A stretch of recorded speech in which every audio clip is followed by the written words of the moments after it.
Hey everyone, this is Lisa from Life in Layouts, and today I'm going to be using this sketch from Scrapbook Generations. It has the ability to have 8 photos.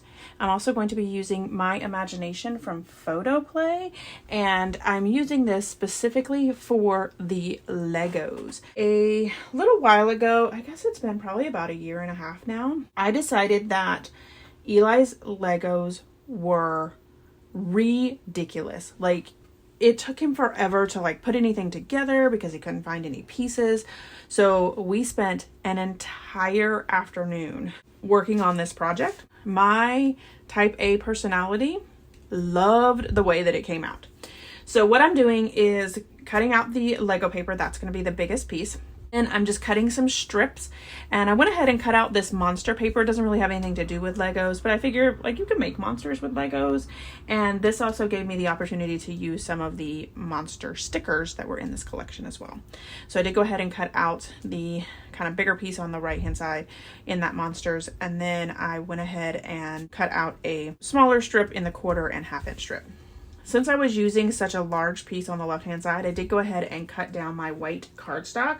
I do that when I plan to mount my photos on cardstock as well, and that way it saves some paper and I can go ahead and use the white cardstock that would have been behind that Lego paper anyways. I did use some blue cardstock that I had in my stash because there really wasn't any solid paper in this collection. So I added the 1/4 inch strip over to the left, and I did that in solid, which is usually not my jam. I usually do some type of stripe or something like that, but since that Lego paper is super busy, I figured I would use solid this time.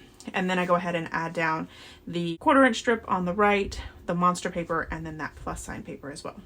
And then this is where I'm going to take out that piece that I took from behind and go ahead and mount my photos on the white cardstock.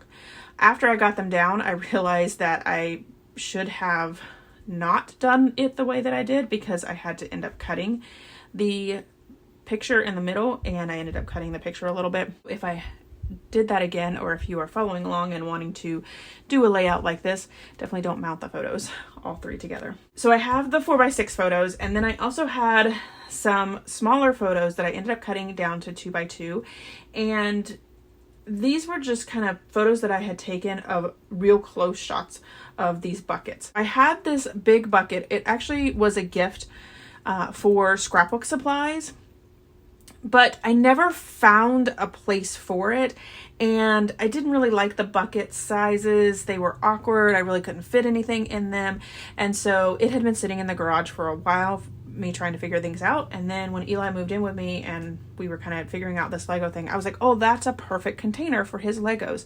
So you can see over on the right hand side, it's all set up with all of it in there. So each bucket, and some buckets there are multiples, like the whites, blacks, browns, things like that, but each bucket has its own color, and all of the pieces for that color go in that bucket. And then he also had a bucket for heads and arms and body parts and accessories, I guess is probably the best word. Didn't have a bucket full of heads, which he did, but that just sounds weird. A bucket for his accessories, the pieces that go with the Legos when you're making, characters and things like that. And so it turned out awesome, and I loved it. And so it actually sat on his desk for probably about a week, and then my mom came over and helped us put it up on the wall. I am the worst person in the world when it comes to finding studs. It's just not an option for me. So my mom is so much better than that. So she came and helped me find the studs, get it up so that it is secure on his wall, and it's actually sitting above his desk so that he does have the opportunity to sit at his desk and have the Lego pieces in front of him and actually build with the Legos. After I get all of the photos down, I go ahead and start working on my clusters. Over on the far right hand side, I have a little blue tag that I'm actually going to end up putting the date on. And then I'm trying to find a Lego piece that will fit, and I played around with that yellow one for a while, but then I ended up with this red piece, and I go ahead and put a little bubble speech underneath it, or speech bubble, that says wow, amazing, because when it was done, that is definitely how I felt about it, because it was a lot of work, but definitely worth it.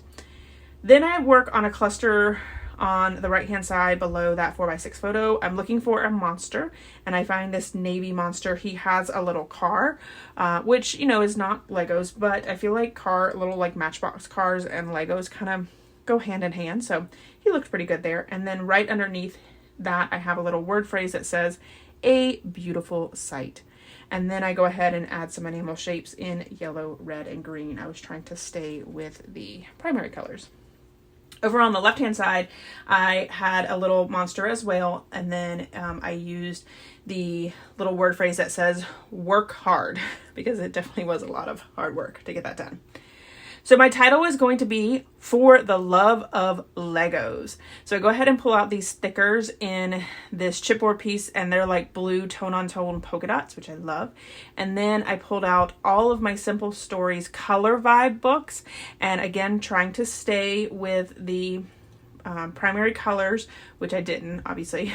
I did pull in some green as well, but I have these little tile stickers and I put them up on foam adhesive from scrapbook.com, and the foam adhesive are little tiny strips. I use them a lot when I'm putting a 1/4" strip up on fun foam or up on foam, and so I was just using those pieces and cutting them smaller so that all of these letters are up on fun foam.